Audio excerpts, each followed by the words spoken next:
Hola, muy buenas tardes, me presento, mi nombre es Joan Puentes. Hoy les hablaré de diferentes temas como lo son las 6 desigualdades del mundo, la teoría del derrame y las economías nórdicas. Empezaré mencionando una a una de las desigualdades. La primera es la distribución desigual de los recursos, de las riquezas. ¿Qué pasa? En este momento el 99% de la población del mundo no alcanza a tener ni el 1% de las riquezas, ya que el 99% de las riquezas las tiene un 1% de la población del mundo. ¿Esto qué significa y qué consecuencias trae? Significa que hay una brecha enorme en las clases sociales, ya que pues esa acumulación de riquezas genera como tal una pobreza extrema en el mundo, porque pues el 99% de las riquezas que gira alrededor de un 1%, pues nos demuestra que el otro 99% va a vivir de migajas. Entonces aquí es donde se empieza a ver que un Estado debe regular la desigualdad más grande como lo es la que les estoy comentando. Si no lo hace, pues seguirán habiendo unas brechas de clase social muy abruptas y esto genera que haya hambre, falta de oportunidades, todo lo que tiene que ver con la pobreza. Y las desigualdades están marcadas es para combatirlas. Esta primera es como la más difícil de combatir, ya que pues los grandes millonarios no quieren soltar sus riquezas. Pero tenemos que mirar de qué manera los estados van a afrontar este dilema, este problema que se ha venido presentando desde hace mucho tiempo. Pero pues se los dejo de concepto que hay que solucionarlo. Ya partiendo de la premisa de la primera desigualdad, seguimos con la segunda, que es la distribución de la tierra, totalmente desigual. No es tan fácil para un campesino acceder a dichos terrenos para cultivar, para tener sus propios animales y poder subsistir, lo que ha llevado a que los grandes ricos presten la tierra y pues tengan una retribución, lo que le llamamos un arrendamiento, o en algunos casos, en unos estados, pues generan unos impuestos por el uso de la tierra. Entonces esto genera una brecha enorme, ya que digamos yo no puedo acceder a la tierra y no puedo cultivar. Entonces, ¿eso qué significa? Que yo no voy a tener para subsistir y voy a seguir teniendo que trabajar en las fincas de los grandes dueños de grandes terrenos, y esto genera una desigualdad enorme y toca combatirla, o si no pues las tierras van a seguir estando improductivas, ya que vemos fincas de 10.000 hectáreas que no están haciendo absolutamente nada, que las personas las compran solo por tenerlas y seguir aumentando sus riquezas. Esa sería la segunda. La tercera que mencionamos como desigualdad es el acceso a la educación. No cualquiera puede acceder a la educación de una manera gratuita o de una manera privilegiada, como algunos sí lo pueden hacer. Pasa lo siguiente: al momento de no tener nosotros acceso a la educación, pues vamos a seguir como tal sumisos a los grandes monopolios y a los grupos oligarcas que nos imponen cosas, ya que nosotros desconocemos las normas y no tenemos como una educación que pueda combatir todas estas problemáticas, porque cuando nosotros no tenemos educación, pues simplemente no podemos pelear por nuestros derechos, porque simplemente ni siquiera los conocemos. Pasa que acceder a carreras un poco diferentes o llamativas es casi imposible para una persona de clase baja, de, de una pobreza, ya que digamos un semestre cuesta más de 10, 20 millones de pesos y los estudiantes no tienen la capacidad de pagar tanto dinero. Entonces, ¿de qué manera combatimos eso? La cuarta de las desigualdades es el desigual acceso a las necesidades básicas. Como ustedes lo saben, no es muy fácil para muchos colombianos y personas del mundo acceder a las necesidades básicas como lo son servicios públicos, como lo es el agua, la luz, el gas. Por ejemplo, la gente de las fincas, de los terrenos, les es bastante complicado poder tener un acceso a la electricidad. Los estados deben generar como tal estrategias para poder tener un alcance más amplio de estas necesidades básicas que se deben suplir, ya que pues sigue viéndose la brecha increíble en, en las clases sociales, que solo unas personas pueden acceder a las mismas, que digamos una necesidad básica como es alimentarme y yo no puedo hacerlo. Esto va a generar diferentes problemáticas en una sociedad como es la criminalidad. Como no hay oportunidades, como yo no puedo acceder a mis necesidades básicas, pues yo tengo que ver cómo soluciono. Entonces, estas son problemáticas que los estados deben asumir y deben resolver. La quinta desigualdad del mundo es el acceso a las tecnologías. Vemos muy marcadas las líneas de tener y no tener. Una persona del común le es muy difícil acceder a un computador o a un aparato tecnológico que tenga las capacidades para trabajar de una manera digna y de una manera progresiva. Vemos que si no tenemos una herramienta como estas, a veces no podemos acceder ni siquiera a la educación, no podemos acceder a un trabajo.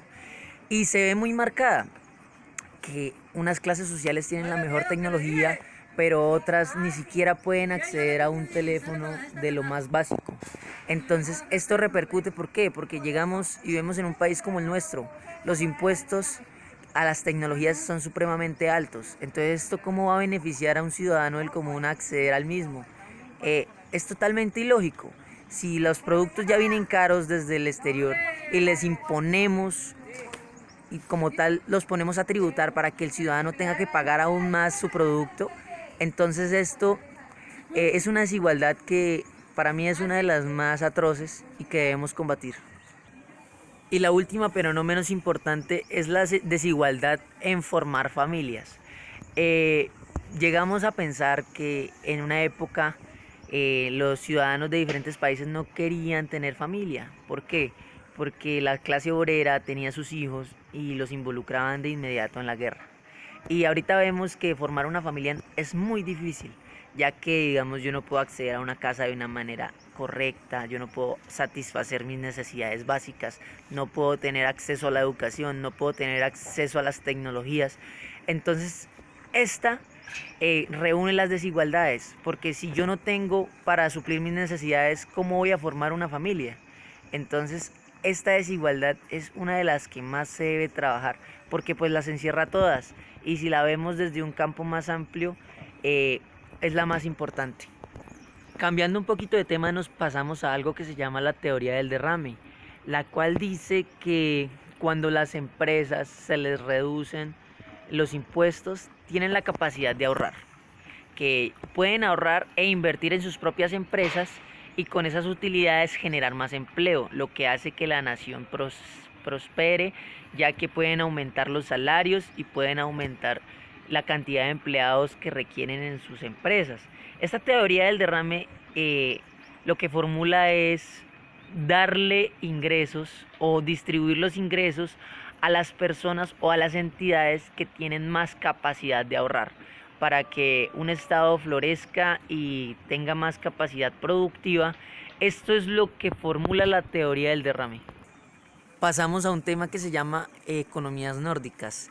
Este es uno de los más bacanos porque nos muestra cómo un estado de bienestar puede generar eh, una, un cierre de las brechas de la desigualdad. ¿Qué pasa? Nosotros, estos países nórdicos no se vieron muy involucrados en las guerras mundiales, lo que les generó un ahorro y estar al margen de estas guerras les evitó un desgaste y los propuso para organizar sus propios estados y mejorarlos de una manera peculiar. Estas economías nórdicas se basan por eliminar la brecha salarial entre los más altos salarios y los más bajos. Las personas ganan aproximadamente 3 salarios y un salario. Lo más alto que se ganan son 3 salarios. Entonces esto se ve una reducción, por ejemplo, comparándolo con Colombia de 34-1, que digamos un congresista en Colombia se gana 34 salarios y y la clase obrera pues se gana uno. Y en los países nórdicos se ve que el de 3-1 es un número bastante bajo comparado con nuestro país. En la educación se ve muy marcada, ya que cada salón cuenta con diferentes profesores. Digamos, hay un salón de 4 niños, hay aproximadamente 5 profesores. Que un salón, que un profesor enseña lo que es lenguas, señas, para, digamos, apoyar la inclusión, porque pues cuando se le muestra a nuestros niños que hay personas que de pronto no tienen las capacidades que nosotros, esto genera que haya un bienestar más alto porque ellos van a tener una empatía mayor. Y los otros profesores son auxiliares y hay un profesor que está dando la materia de una manera muy peculiar y muy específica y muy personalizada, y esto aumenta que las capacidades de los niños sean mayores. Viéndolo por ahí, ellos asumen como tal los gastos del país. Los impuestos son muy altos, pero así como los impuestos son altos, los ingresos de los ciudadanos del común son altos.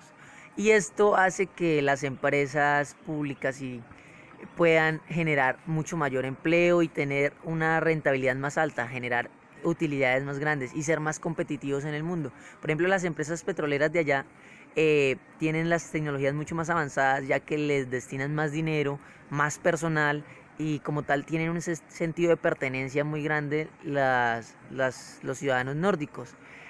Hablamos también de que allá hay muchas empresas privadas que se forman por el mérito. Cada persona que tenga la capacidad de formar lo podrá hacer porque es un país totalmente capitalista, y pues la economía que manejan es economía de bienestar, que buscan que todo el país tenga empleo, tenga capacidades de sostenerse, que las 6 desigualdades en esos países no existan. Y esto genera que la economía se vea mucho más tranquila. Y al momento de eliminar las desigualdades, se eliminan como tal las tasas de criminalidad, la falta de oportunidades desaparece. Y estas economías nórdicas nos dan mucho de qué hablar y nos enseñan cómo es que debemos hacer una transición hacia una economía más sostenible que nos pueda generar mucho mayor desempeño. Muchas gracias.